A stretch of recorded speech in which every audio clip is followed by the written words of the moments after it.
প্রধানমন্ত্রী শেখ হাসিনা ছোট্ট একটি ভুল হয়ে গেল তার সারা জীবনের মাসুল। কোটা আন্দোলনকে ঘিরে ছাত্রদেরকে রাজাকার বলার দায়িত্বে শেখ হাসিনাকে দেশ ত্যাগ করতে হলো।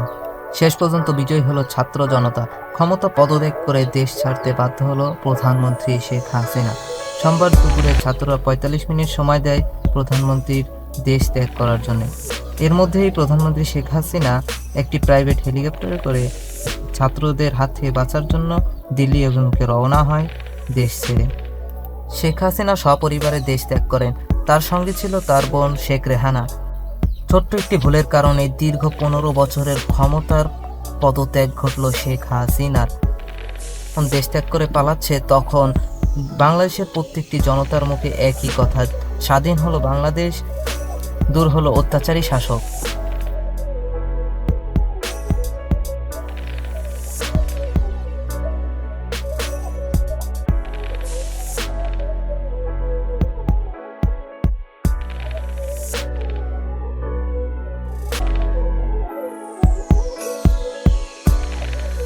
আজ এই পর্যন্তই। শেখ হাসিনা সম্বন্ধে আরও জানতে আমাদের চ্যানেলটিকে সাবস্ক্রাইব করে আমাদের সঙ্গেই থাকুন।